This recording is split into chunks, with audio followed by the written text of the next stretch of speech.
بسم اللہ الرحمن الرحیم۔ السلام علیکم رحمۃ اللہ وبرکاتہ۔ پیارے ناظرین، اسلام میں اللہ تعالیٰ سے معافی مانگنا ایک ایماندار کی زندگی کا لازمی حصہ ہے۔ یہ اپنی خامیوں اور نقصانات کو تسلیم کرنے اور اللہ تعالیٰ کی رحمت اور شفقت کو حاصل کرنے کا طریقہ ہے۔ معافی مانگنے کے عمل کو استغفار کہتے ہیں اور یہ عبادت کے سب سے اہم اعمال میں سے ایک ہے۔ پیارے ناظرین، اب جانتے ہیں استغفار کی اہمیت۔ اللہ تعالیٰ بہت معاف کرنے والا اور رحم کرنے والا ہے۔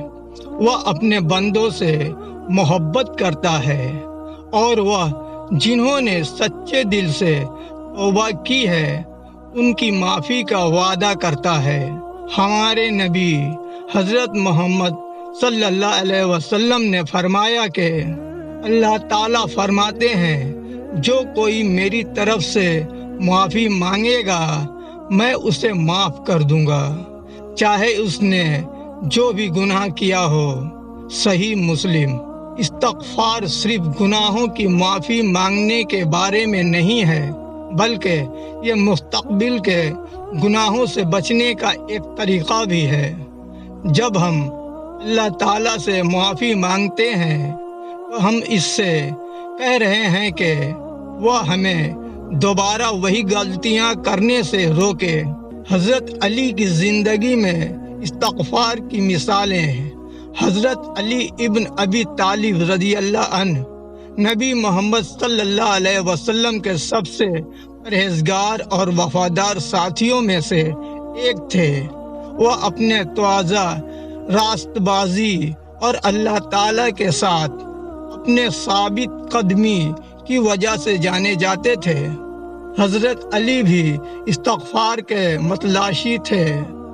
حضرت علی کے استغفار کی بہت سی مثالیں حدیث میں ہیں۔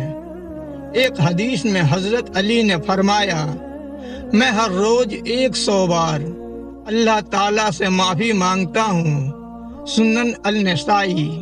ایک اور حدیث میں حضرت علی کی یہ قول ہے، میرے پروردگار مجھے اپنے سابقہ اور مستقبل کے گناہوں، اپنے اعلانیہ اور پوشیدہ گناہوں، اپنے ارادوں اور غیر ارادی گناہوں کے لیے معاف کرو۔ سنن ابو داؤد۔ اگر آپ کے من میں یہ سوال چل رہا ہے کہ استغفار کیسے کریں، تو اس کا جواب یہ ہے کہ استغفار کے کوئی مخصوص فارمولے یا رسوم نہیں ہے۔ استغفار کی سب سے آسان صورت یہ ہے کہ آپ کہیں استغفر اللہ۔ اس کا مطلب ہے میں اللہ تعالیٰ سے معافی مانگتا ہوں۔ مسلمانوں کو یہ دعا بھی پڑھنے کی ترغیب دی جاتی ہے، اللہم انت ربی لک الحمد نعوذ بک من شر ما صنعنا نستغفرک ونتوب الیک۔ اس کا مطلب ہے، اے اللہ تو ہی میرا رب ہے، تیری ہی تعریف ہے، ہم تیری پناہ مانگتے ہیں اس بدی سے جو ہم نے بنائی ہے۔ ہم تیری معافی مانگتے ہیں اور تجھ پر توبہ کرتے ہیں۔ استغفار وہ چیز نہیں ہے جو ہم صرف اس وقت کرتے ہیں جب ہم نے گناہ کیا ہو۔ یہ ہماری زندگی بھر میں جاری رہنے والا عمل ہے۔ استغفار ایک مسلسل عمل۔ اگر ہم اللہ تعالیٰ سے باقاعدگی سے معافی مانگیں تو ہم اپنے دلوں اور جانوں کو پاک کر سکتے ہیں اور اس کے قریب پہنچ سکتے ہیں۔ اگر کوئی آپ سے سوال کرے کہ استغفار کے فوائد کیا ہیں، تو اس سوال کا معقول جواب یہ ہے کہ استغفار کرنے سے کئی فوائد ہیں۔